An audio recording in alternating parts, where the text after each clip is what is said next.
जय हिंद दोस्तों। आज से हम लोग क्लास 12th का एक बैच स्टार्ट कर रहे हैं जिसका नाम क्रांति बैच है। इस बैच में हम लोग पढ़ने वाले हैं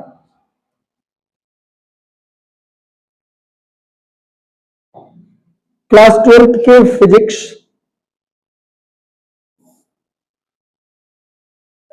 केमिस्ट्री, मैथ और हिंदी, यानी ये 4 सब्जेक्ट हम लोग पढ़ने वाले हैं। कौन कौन सा? तो फिजिक्स, केमिस्ट्री प्लस मैथ और साथ ही साथ हिंदी। ये बैच जो होगा हिंदी माध्यम में होगा और इसमें जो सब टाइटल होंगे यानी कि जो मेन हेडिंग होंगे उनको इंग्लिश में लिखा जाएगा।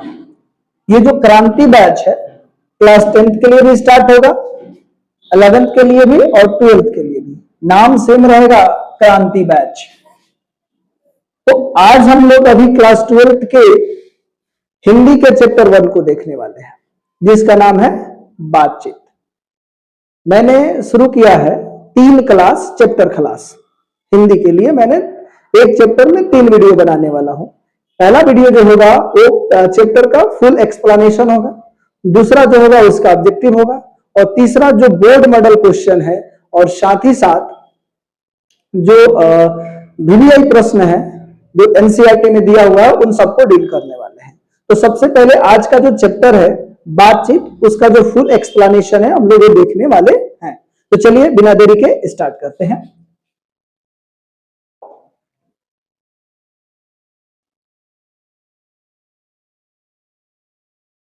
स्टार्ट करने से पहले मैं आपको बता दूं कि जिंदगी में कुछ पाना हो तो तरीके बदले, इरादे नहीं। यानी जिंदगी में कुछ पाना है तो तरीका बदलिए, इरादा नहीं। इरादा पक्का रखिए और उसी के साथ आप आगे बढ़िए। और मैं भी इसी के साथ अब चैप्टर को स्टार्ट कर रहा हूं। हम लोग देखने वाले हैं चैप्टर 1 जो बातचीत है उसका फुल एक्सप्लेनेशन।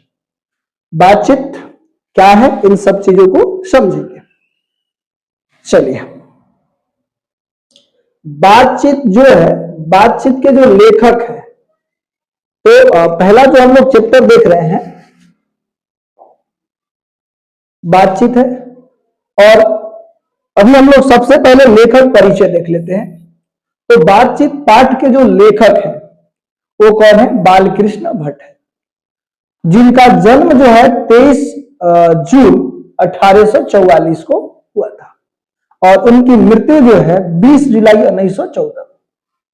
और यहां से प्रश्न बार बार आते हैं कि बालकृष्ण भट्ट का जन्म कब हुआ था, मृत्यु कब हुआ था। और आपको बता दें ये जो चैप्टर बातचीत है, बातचीत ये निबंध है। कई बार इसको लोग ललित निबंध भी बोल देते हैं, ललित निबंध। ओके, तो ऑप्शन में आपको निबंध दे या ललित निबंध दे, आप उसको टिक करिएगा। तो बातचीत पाठ के जो लेखक हैं वो कौन है? बालकृष्ण भट्ट है और इनका जन्म जो है 23 जून 1844 को हुआ है और इनकी मृत्यु जो है 20 जुलाई 1914 को हुआ है। याद करने का एक ट्रिक है, बाल की चाल जून से जुलाई तक। बाद में हम पूरे चैप्टर के जो डेट है, लेखक के जन्म मृत्यु और चैप्टर के जो लेखक है उनको याद करने का ट्रिक भी आपको बता देंगे। लेकिन यहां पर हम आपको बता दे रहे हैं बातचीत के लिए बाल की चाल जून से जुलाई तक, यानी बालकृष्ण भट्ट है, बातचीत के लेखक बालकृष्ण भट्ट है। इनका जन्म 23 जून 1844 को और मृत्यु जो है 20 जुलाई 1914 को हुआ। ठीक है, और इनके जो माता जी है, और माता जी का नाम है पार्वती। कई बार बोर्ड एग्जाम में पूछा है कि बालकृष्ण भट्ट के माता जी का नाम क्या है, तो माता जी का नाम जो है वो पार्वती देवी है। और पिताजी कौन है भाई? तो पिताजी का नाम जो है बेनी प्रसाद भट्ट है। तो बालकृष्ण भट्ट के जो माता जी हैं वो पार्वती देवी हैं और पिताजी जो हैं वो बेनी प्रसाद भट्ट हैं और इनका निवास स्थान इलाहाबाद है, उत्तर प्रदेश। ठीक है, आगे हम लोग बात करने वाले हैं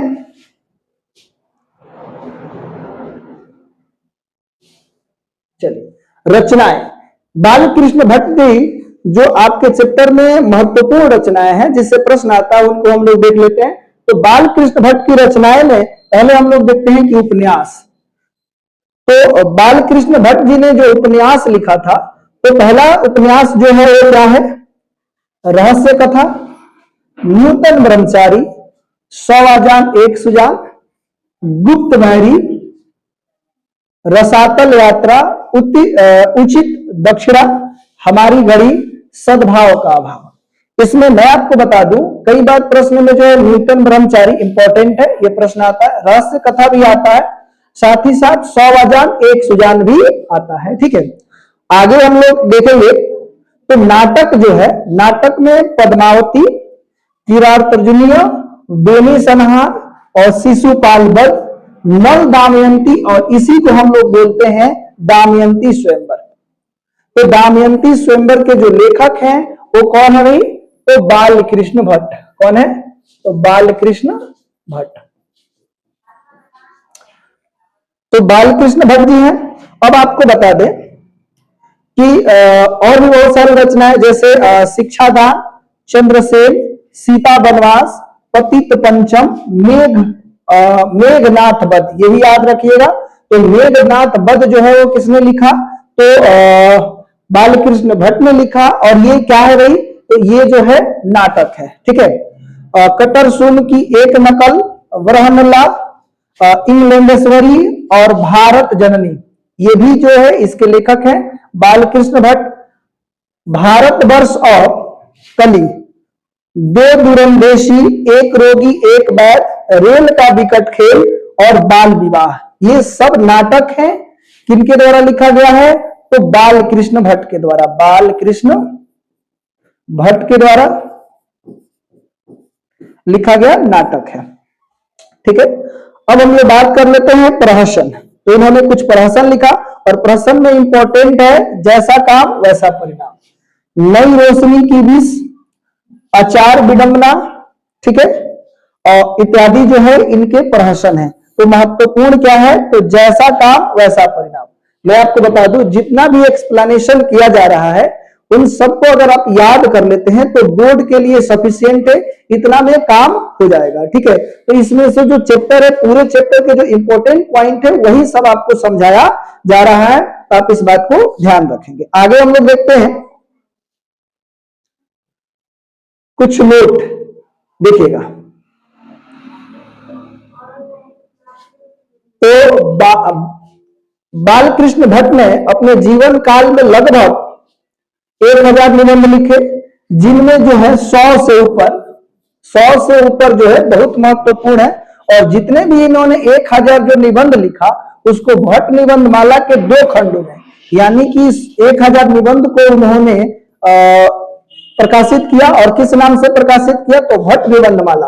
और कितने खंड में है? 2 खंड में, भाग 1 और भाग 2।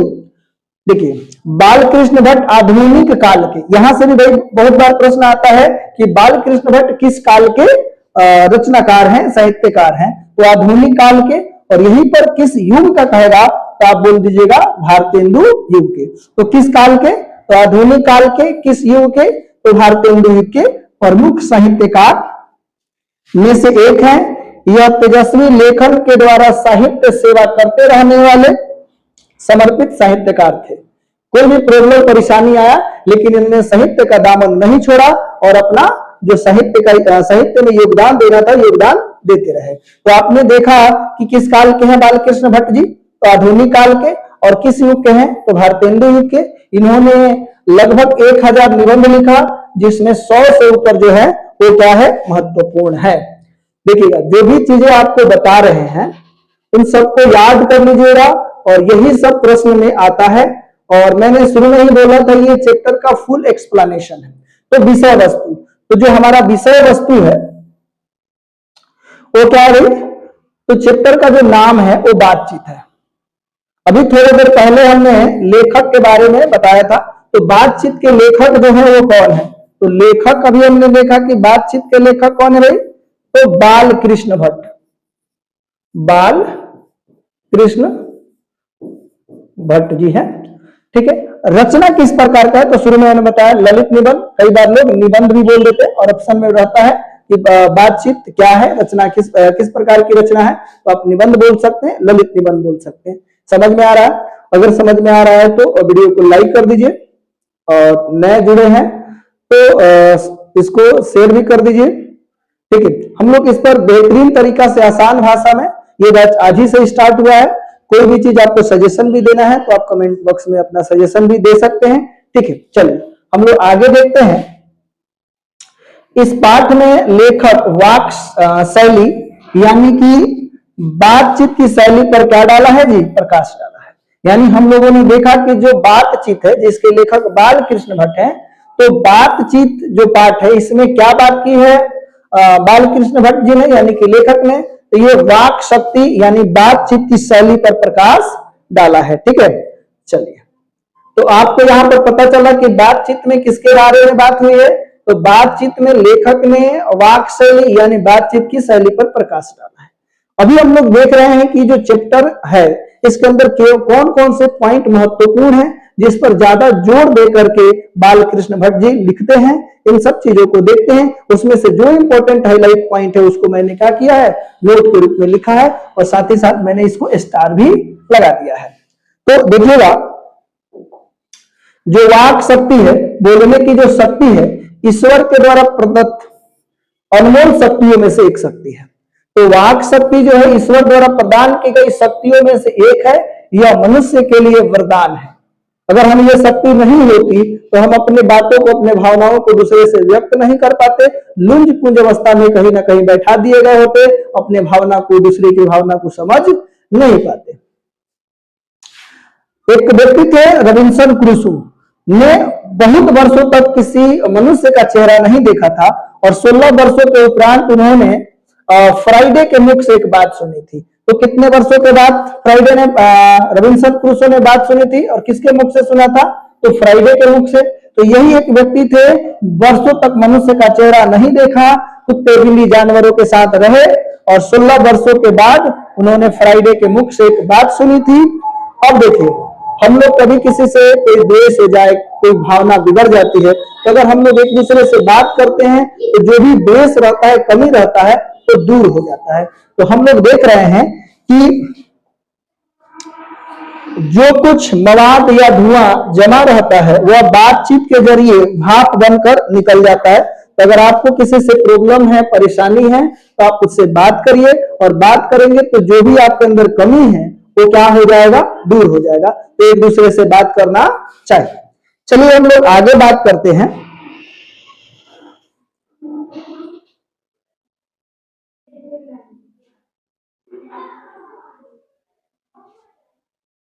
देखिए, अब यहाँ पर बातचीत की जो बातें हैं, तो उन्होंने कहा है बाल कृष्ण भट्ट जी ने कि 3 आदमी के बीच बातचीत जो है अंगूठी में नग के समान है, नग जैसी होती है। तो उन्होंने 3 व्यक्तियों की बात की तुलना किससे की है, तो अंगूठी में नग के समान की है। ठीक है, 4 आदमी के बीच बातचीत, ठीक है, 4 आदमी के बीच बातचीत को केवल फॉर्मेलिटी, यानी कि अगर 4 आदमी बात कर रहे हैं तो उसको उन्होंने किससे बात की है भाई, तो फॉर्मेलिटी से, और क्या होती है, संजीदगी होती है। 4 से अधिक लोगों के बीच बातचीत को केवल राम रिमूवल कहा जाता है। तो लेखक बाल कृष्ण भट्ट ने 3 व्यक्तियों के बीच बातचीत को किससे तुलना की है, तो अंगूठे में नग के समान। 4 लोगों की बातचीत को उन्होंने फॉर्मेलिटी कहा है, संजीदगी कहा है, और 4 से अधिक लोगों के बीच बातचीत को क्या कहा है, तो राम रिमूवल कहा है। ठीक है, आगे हम लोग देखते हैं।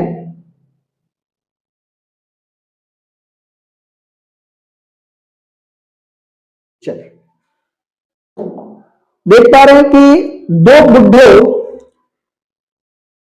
बुढ़ों के बीच बातचीत में जो होती है जमाने की शिकायत होती है। जब 2 बूढ़े बात करेंगे तो कहते हैं कि हम लोग का एक जमाना था, हम लोग ऐसे थे, वैसे थे, आज का जमाना है, कहां से क्या चल गया। यानी कि 2 बूढ़े जब बात करते हैं तो हमेशा उनके बातों में जमाने की शिकायत होती है।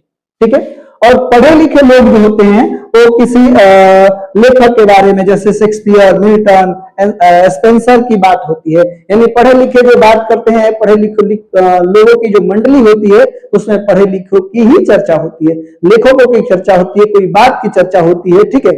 और अनपढ़ लोगों के बीच, अशिक्षित लोगों के बीच जो बात होती है उसको बदकही कहते हैं। और पढ़े लिखे लोग जो होते हैं वो किसी न किसी लेखक जैसे शेक्सपियर, मिल्टन और स्पेंसर की बात करते हैं, ठीक है। और देख लीजिए, दो बुढ़ियों के बीच बातचीत में बहुओं या बेटों की गिला शिकवा होती है। यानी कि जब दो बुढ़िया बात करती हैं तो अपने बहू बेटी या पड़ोसी के बहू बेटी या गांव के किसी बहू बेटी अपने बेटे की गिलवा शिकवा होता है। हम लोगों ने सुना है कि एक बड़ी मशहूर कहावत है कि कितनों कर बाबू सोना बबुआ रही है वही कोना। यानी कि एक बुढ़े लोगों का एक कहावत है, कितनों करिएगा बाबू सोना बबुआ रही है वही कोना। ये बुढ़े लोगों का ये कहावत है। तो बुढ़े लोग जो है, बुढ़िया जो है वो क्या करती हैं, वो जवानी की शिकायत नहीं करती हैं, वो अपने घर के, दूसरे के घर के, पड़ोसी के घर के जो बहू बेटी होती है, बेटे होते हैं, उनके गिला शिकवा होता है। ऐसे शादी के पहले बहुत अच्छा था, शादी के बाद बदल गया, बहुत सारा चीजें जो होता है वो हमेशा इन सब चीजों की चर्चा करेंगे, ठीक है। अब हम लोग बात कर लेते हैं, इतना आप लोग समझिए।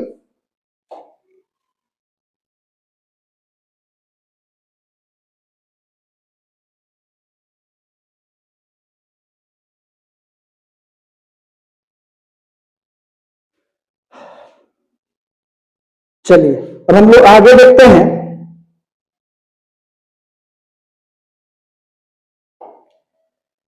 यूरोप के लोगों में, जो यूरोप के लोग होते हैं, बात करने का जो उनका शैली है, किसी बात को इस तरह से छेड़ते हैं कि कान को सुन करके बड़ी अत्यंत माने कान को बहुत सुख मिलता है।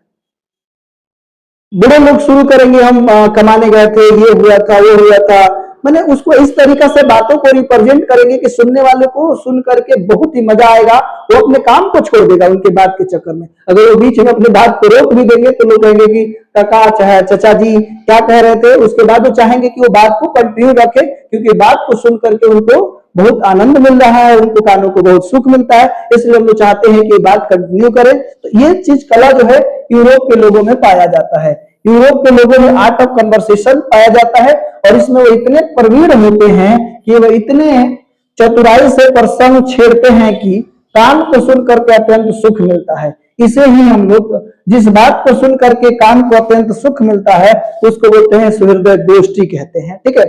अब देखिएगा, सुहृदय गोष्ठी का अर्थ यह है कि बात करने वाले की लियाकत या पंडिताई में कहीं भी कोई छल कपट या अभिमान नहीं होनी चाहिए। बातों को अपने हिसाब से कहते हैं, उसमें कहीं पर अभिमान, छल कपट इत्यादि नहीं होता है। किसके अंदर भाई? सुहृदय गोष्ठी में। यूरोप के लोगों में आर्ट ऑफ कन्वर्सेशन पाया जाता है, ठीक है। अब हम लोग मनोवृत्ति का मतलब है, मनोवृत्ति का मतलब है मन के साथ बातचीत। यह एक ऐसा आईना है जो हमें नए नए रंग दिखाया करती है। आप यहां पर देख रहे हैं कि मनोवृत्ति का मतलब है मन के साथ बातचीत। यह एक ऐसा आईना है जो हमें नए नए रंग को क्या करती है? दिखाया करती है। आगे देखते हैं।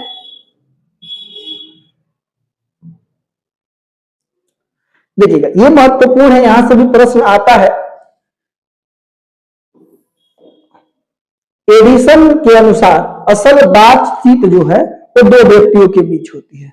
तो एडिशन का मत है कि असल बातचीत जो होगी वो दो व्यक्तियों के बीच होगी। जब दो व्यक्ति एक दूसरे से बात करते हैं तो अपने दुख सुख कमी बहुत सारी बातों को शेयर करते हैं, लेकिन जैसे तीसरा एंट्री करता है तो या तो बात बंद हो जाती है, या बात करने का जो सब्जेक्ट था वो बदल जाता है, या बात ही बंद कर देते हैं। यानी कि असल बातचीत एडिशन के अनुसार, हम लोग भी इस बात को स्वीकारते हैं कि असल बातचीत जो होती है दो लोगों के बीच होती है। जैसे प्रेमी और प्रेमिका के बीच बड़ी दिलचस्प बातें हुआ करती है। तो इन्होंने कहा, एडिशन ने कहा कि असल बातचीत जो होगी वो दो व्यक्तियों के बीच होगी। समझ पा रहे हैं? अब देखिए आगे हम लोग, एक बेन जॉनसन है। तो बेन जॉनसन में भी यहाँ पर हम लोग ब देख रहे हैं। इसको याद करने का एक ट्रिक बता रहे हैं। बेन जॉनसन में भी ब है और बोलने में भी ब है। यानी बेन जॉनसन का कहना है कि बोलने से ही मनुष्य के असली रूप का साक्षात्कार होता है, यानी कि मनुष्य के रूप का साक्षात्कार होता है। तो बेन जॉनसन बोलने, तो बेन जॉनसन का कहना था कि बोलने से ही मनुष्य के असली रूप का साक्षात्कार होता है। कोई व्यक्ति बहुत अच्छा टाई बेल्ट लगा करके, मैंने बहुत ही सज धज करके हो, और तो आप कैसे जज करोगे? जैसे ही वो बोलेगा, वो उसके बातों से आप उसके बारे में जज कर सकते हैं। यानी कि मनुष्य के जो है असली रूप का जो साक्षात्कार होता है वो किससे होता है? बोलने से होता है। तो बेन जॉनसन और बोलने, याद रखिएगा, बेन जॉनसन आप ब याद रखो, यानी ब से बेन जॉनसन और ब से बोलने। बातचीत करने का सबसे उत्तम तरीका क्या है भाई? तो अवाक होकर के स्वयं से बात करना, अवाक होकर के स्वयं से बात करना ही बात करने का जो है सबसे उत्तम तरीका है। ओके, अब हम लोग आगे देखते हैं। तो जो इंपॉर्टेंट बात था वो खत्म हो गया। अब देखिएगा जो ये पाठ का सारांश है, उस पाठ के सारांश को हम फिर से पढ़ देते हैं, आप इसको ध्यान दीजिए। तो बातचीत शीर्षक, तो बातचीत शीर्षक निबंध है, आधुनिक काल के प्रसिद्ध निबंधकार बाल कृष्ण भट्ट के द्वारा लिखा गया है। तो यानी बातचीत एक निबंध है जो किसके द्वारा लिखा गया है? बाल कृष्ण भट्ट के द्वारा लिखा गया है, जिसमें वाक शक्ति यानी बोलने की शक्ति को लेखक ने ईश्वर के द्वारा प्रदान की गई, चाहे ईश्वर का वरदान बताया है। यानी जो बोलने की शक्ति है, वाक शक्ति है, तो लेखक बाल कृष्ण भट्ट ने उसे क्या बताया है? तो उसे वरदान बताया है। बाल कृष्ण भट्ट जी कहते हैं कि वाक शक्ति अगर मनुष्य में न होती तो न जाने इस गूंगी सृष्टि का क्या होता है। अगर व्यक्ति बोल नहीं पाता, बोल नहीं पाता तो अपने सुख दुख को शेयर नहीं कर पाता, उसके दूसरे के सुख दुख को, अपनी भावनाओं को नहीं समझ पाता, ना ही दूसरे के भावनाओं को समझ पाता। तो ये बाल कृष्ण भट्ट जी कहते हैं कि जो वाक शक्ति है, बोलने की जो शक्ति है, ईश्वर के द्वारा प्रदान किया गया एक वरदान है। वे कहते हैं कि बातचीत में वक्ता, वक्ता मतलब बोलने वाले, वक्ता को स्पीच की तरह नाज नखरा जाहिर करने का मौका नहीं मिलता है। जब हम लोग स्पीच बोलते हैं तो स्पीच में पब्लिक को जो है बांधे रखना पड़ता है, उसके अंदर कोई चुटीली बात कहनी पड़ती है, हंसाना पड़ता है बहुत। लेकिन जब हम लोग बात करते हैं तो उसमें कोई नाज नखरा जाहिर करने की कोई आवश्यकता नहीं होती है। स्पीच में वक्तृता यानी भाषण, भाषण और बातचीत दोनों है। तो अगर भाषण जो है स्पीच में वक्तृता, भाषण और बातचीत दोनों है। भाषण में मानव पहले संभल संभल कर बोलता है। जब भी आपको भाषण देना होता है तो बहुत ही बारीकी से शब्दों को रखते हैं ताकि सुनने वाले आपको श्रेष्ठ समझे। तो इसलिए जब भी हम लोग स्पीच देते हैं, भाषण देते हैं, तो पहले शब्दों को तौल तौल करके, संभल संभल करके बोलते हैं, और फिर कोई चुटीली बात करता है ताकि ताली ध्वनि से कमरा गूंज उठे। फिर उसके बीच में हम लोग कोई हंसी मजाक वाली बातें करते हैं कि जो सामने वाले लोग हैं वो बोल रहे हो और ताली बजाए, इसके लिए हम लोग कोई चुटीली बातें करते हैं। इसमें अपने भाषण में ऐसा मौका लाना पड़ता है जिससे ताली बजे। जब भी हम लोग भाषण देते हैं तो कहीं ना कहीं शेर शायरी, किसी ना किसी बात को रखते हैं ताकि पब्लिक जो है, दर्शक जो है, वो हंसे और तालियां बजाए। ठीक है, आगे हम लोग देखते हैं।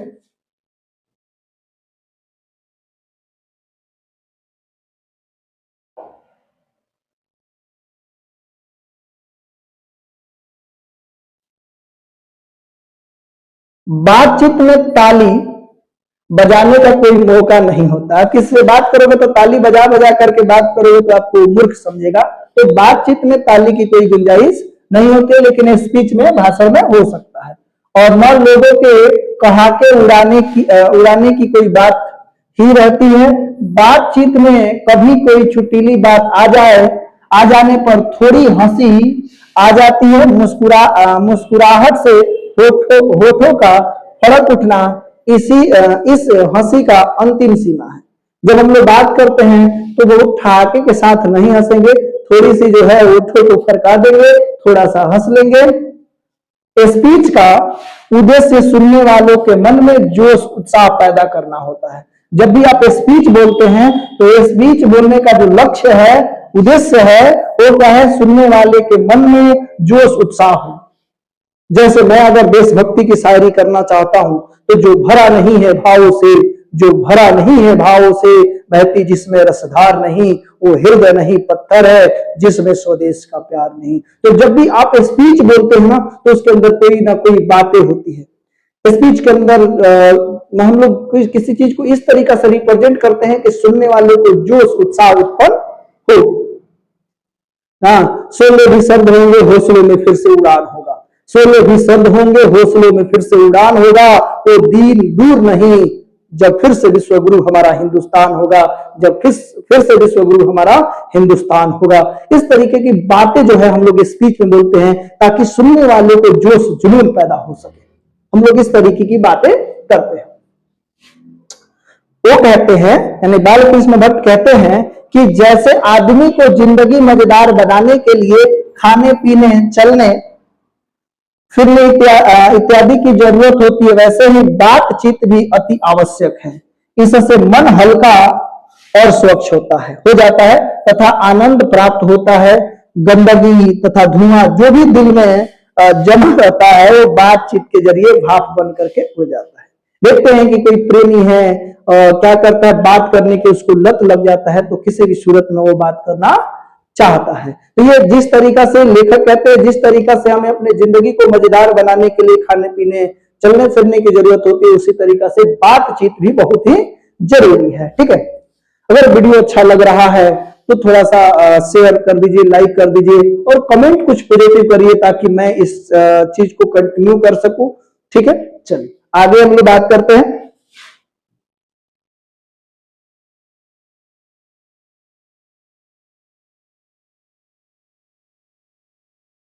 जो है लेखक कहते हैं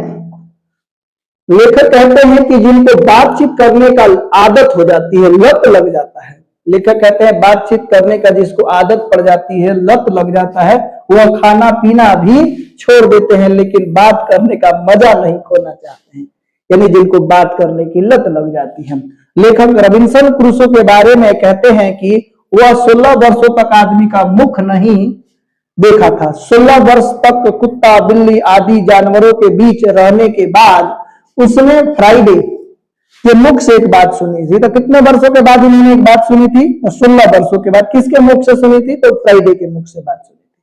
उस समय रॉबिन्सन क्रूसो को ऐसा आनंद हुआ मानो उसने नए सिरे से फिर से आदमी का चोला यानी कि कपड़ा पाया।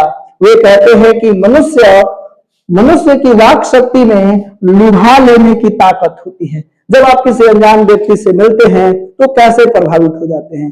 तो पहले तो बाहरी ढांचा जो है उससे कुछ ना कुछ प्रभावित होते हैं, फिर उसके बात व्यवहार से, जो उसके जो बात है, बात करने के शैली से आप उसके प्रति अट्रैक्ट होने लगते हैं, उससे लुभा जाते हैं। यानी कि बातचीत में, वाक शक्ति में किसी व्यक्ति को लुभा लेने की ताकत भी होती है। चलिए अब हम लोग देख रहे हैं कि बेन जॉनसन कहते हैं, तो अभी मैंने शुरुआत में ही बोला था जब हमने कुछ पॉइंट निकाल करके अलग से ही, तो सारांश है, सारांश लिख सकते हैं। सारांश में जब भी आप चैप्टर को पढ़ लेंगे, बात को समझ लेंगे और जो उसके जो इंपॉर्टेंट पॉइंट है, कोटेशन है, उसको हाईलाइट कर लेंगे और उन सब चीजों को आप जब सारांश में पिरोएंगे, लिखेंगे, तो सारांश आपका सबसे बेहतर होने वाला है। और एग्जाम में आपको लिखा रहता है कि परीक्षार्थी यथासंभव अपने शब्दों में ही उत्तर दे। ठीक है,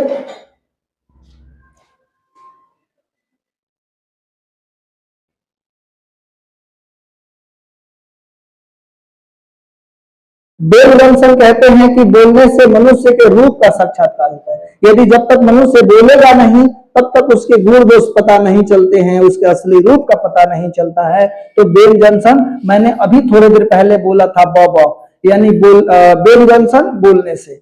लेखक ने बातचीत के प्रकार को भी बताया है कि लेखक ने बताया है कि बातचीत कितने प्रकार के हो सकते हैं। बातचीत की सीमा जो है, जब भी आपको बात करना होगा तो कम से कम 2 व्यक्ति होने चाहिए। आप ऑफलाइन करो या ऑनलाइन बात करो, 2 व्यक्ति होने ही चाहिए, तब जाकर के आप बात शुरू कर सकते हैं। तो बात करने के लिए कम से कम 2 व्यक्ति चाहिए। लेकिन बाद में लेखक इस बात को कहते हैं कि सबसे बढ़िया जो बात होगी वो आत्मवार्तालाप होगी, स्वयं से बात करना होगा, ये सबसे उत्तम तरीका होगा। आगे हम लोग समझेंगे। तो ये बातचीत की जो सीमा होती है वो 2 से लेकर के वहां तक हो सकती है जहां तक उनकी जमात यानी कि मीटिंग या सभा न समझ ली जाए। जब सभा हो जाता है तो वहां पर बातचीत नहीं होती है, वहां पर भाषण होता है। ठीक है, तो जब तक हम लोग जमात या मीटिंग ना समझे तब तक हम उसको बातचीत में काउंटिंग करेंगे। एडिसन मानते हैं कि असल बातचीत सिर्फ 2 व्यक्तियों के बीच हो सकती है। जब 2 व्यक्ति बात करते हैं तो अपने दिल की बातें खोल करके रख देते हैं, अपने दिल की बातों को करते हैं। जब 2 लोग होते हैं तभी अपने दिल एक दूसरे के सामने खोल देते हैं। पेचकस से क्या करेंगे? खोल देंगे। ऐसा नहीं, अपने मन में जो भी चल रहा है, उनकी जिंदगी में जो चल रहा है, वो सारी बातों को शेयर करेंगे। 3 लोगों के बीच 2 की बात कोसों दूर हो जाती है। जैसे ही 3 लोग आते हैं, तीसरा आता है तो 2 लोगों की बातें बंद हो जाती है या दूसरा टॉपिक छिड़ जाता है। 6 कानों में पड़ी बात खुल जाती है। 6 कानों में जब एक बात को दूसरे, तीसरे, चौथे, पांचवे, छठे से कहेंगे तो बातें जो है वो पूरी तरीका से फैल जाएगी। 2 व्यक्ति के बातचीत में अगर तीसरा आ जाता है तो वे दोनों अपना बातचीत बंद कर देते हैं या टॉपिक को बदल देते हैं, उनका जो फ्लो था उसको चेंज कर देते हैं। ठीक है, आगे हम लोग देखते हैं।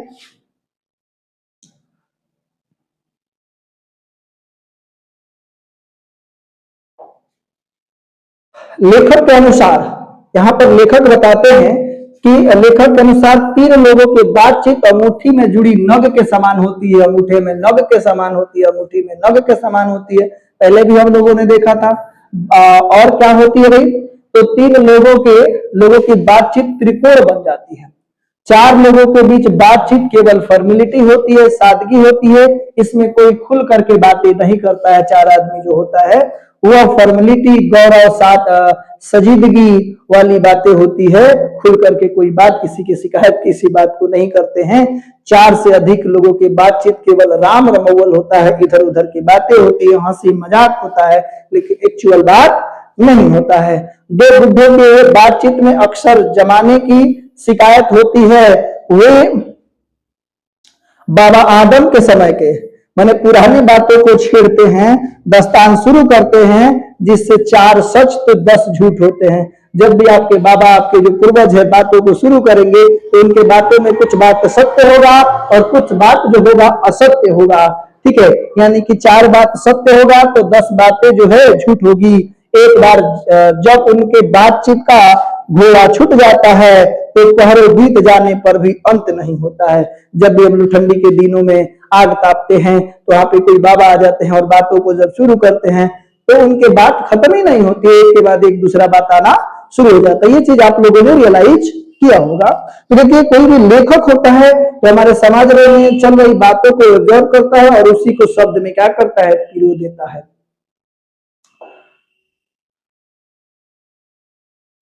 लेखक कहते हैं कि 2 सहेलियों के बीच बातचीत का जायका ही निराला होता है। जब 2 सहेली एक दूसरे से बात करेंगे तो उनके बात करने का जो जायका होगा वो बहुत ही निराला होगा। भाग्य से ही 2 सहेलियों के बातचीत सुनने का मौका मिलता है। इसकी बातचीत रस भरा होता है, यानी मानो समुद्र का रस उमड़ चला है। यानी जब 2 सहेलियां बात करती हैं तो समझिए कि, और ये सुनने का बड़ी मुश्किल से सौभाग्य प्राप्त होता है। जब भी 2 सहेली बात कर रही हो और आपको वो बातें सुनने का मौका मिल जाए तो चुपचाप बैठ करके उनके बातों को सुनिए। बहुत ही रस भरी बातें होती है, ये लेखक कहते हैं। 2 बुढ़ियों की बातचीत बहू बेटी वाली होती है और जब भी 2 बुढ़िया बात करेगी तो अपने बहू बेटी, पड़ोसी के बहू बेटी, अरे उनकर पतोहिया तो बहुत सुंदर दिया ना, बहुत मानती है, ये वो हमर है, यानी इस तरीके की बातें वो करते हैं। यानी 2 बुढ़िया जब बात करेगी तो क्या होगा? तो जमाने की शिकायत नहीं, 2 बहू बेटी, अपने पड़ोसी, इन सब का क्या होगा? शिकायत होगा। जब 2 बुढ़वा बात करेंगे तो क्या करेंगे भाई? तो जमाने की शिकायत, देखो हमने के जमाना था, यही जमाना है, ये देखो कैसे कैसे घूम रही है सब। ये जमाने की शिकायत जमाने को नहस तहस कर देते हैं। 2 बुढ़िया बातचीत में बहू बेटियों वाली होती है। वो अपने बहुओं और बेटियों का गिला शिकवा करती हैं या बिरादरी की ऐसी बात छेड़ देती है जिससे अंत में झगड़ा होने लगता है। और दो बढ़िया बात करते करते अब जो एक्स मोड़ आएगा कि वहां पर झगड़ा शुरू हो जाता है। ठीक है, स्कूल के लड़कों के बातचीत में अपने उस्ताद की शिकायत, तारीफ अपने सहपाठियों में किसी के गुण अवगुण की होती है।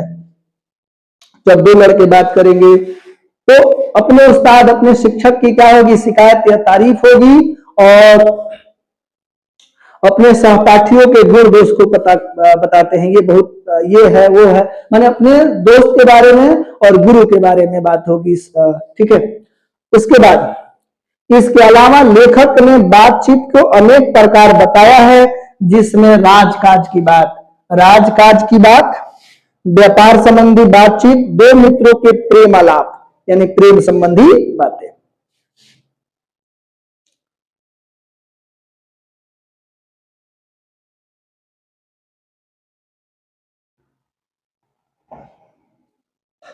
लेखक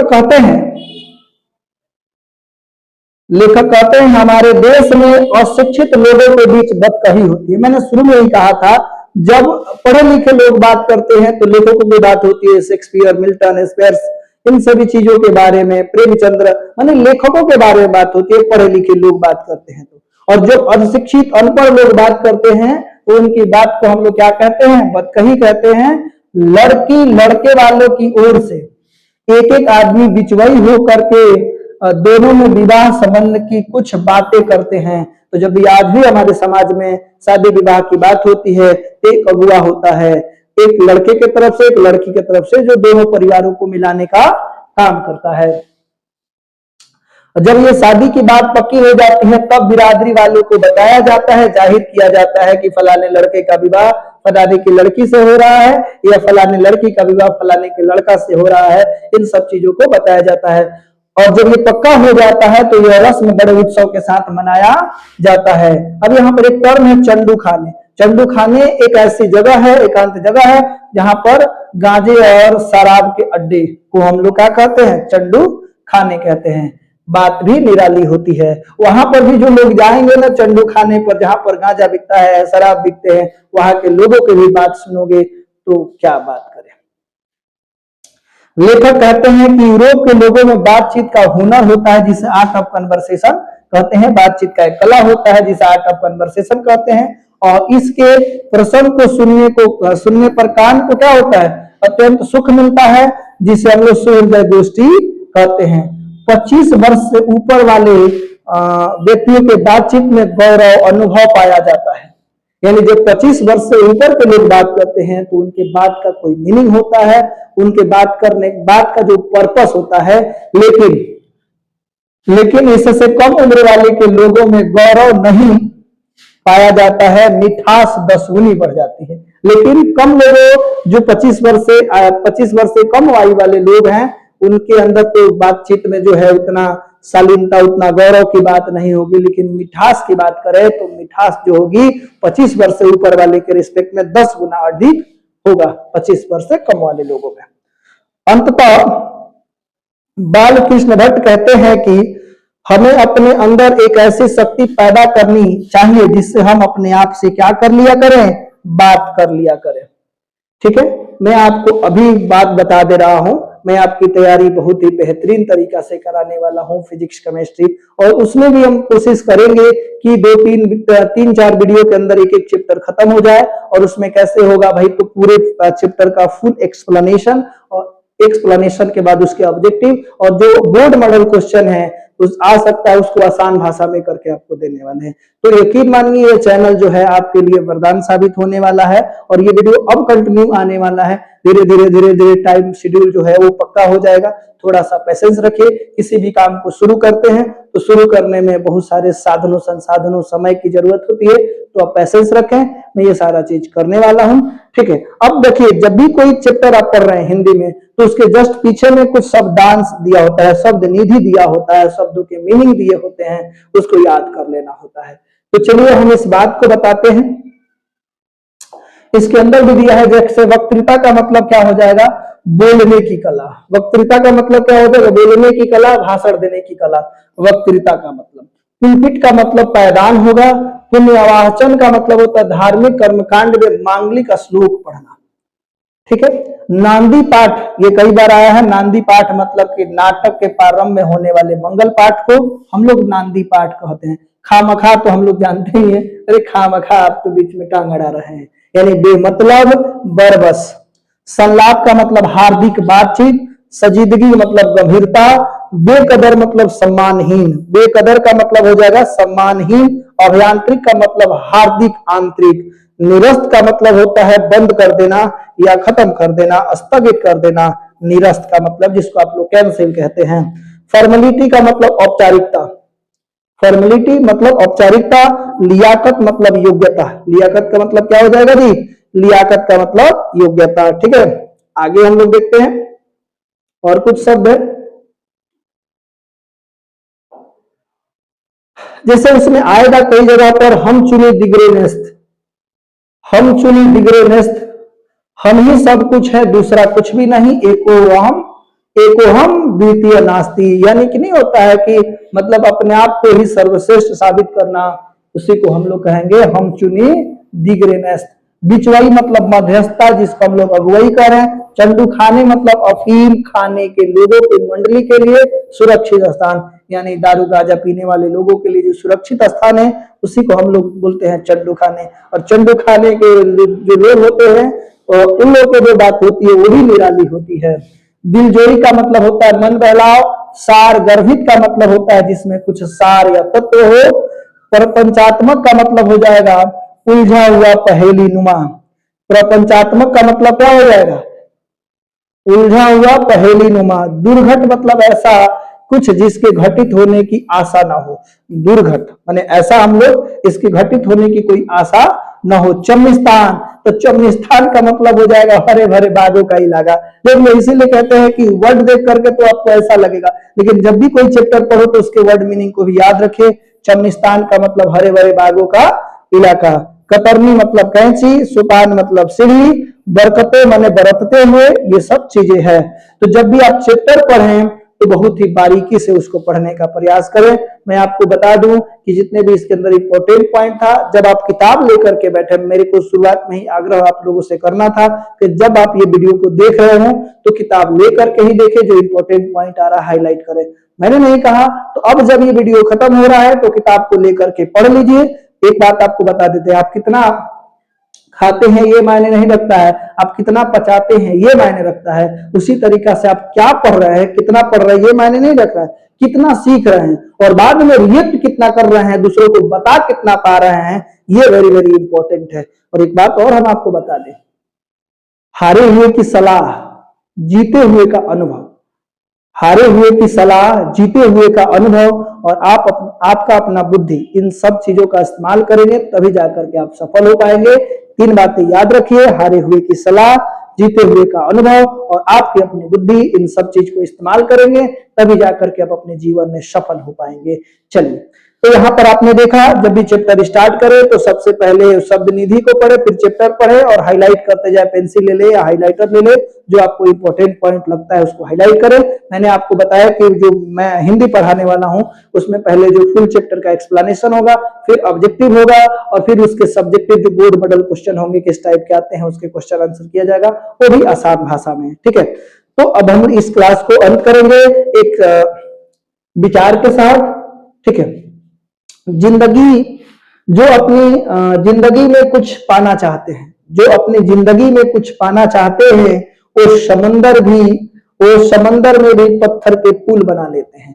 यानी जो भी व्यक्ति अपनी जिंदगी में कुछ पाना चाहते हैं वो समुंदर में भी क्या करते हैं? पुल बना लेते हैं। यानी कहा जाता है you never fail until stop trying. You never fail until stop trying. Thank you, धन्यवाद।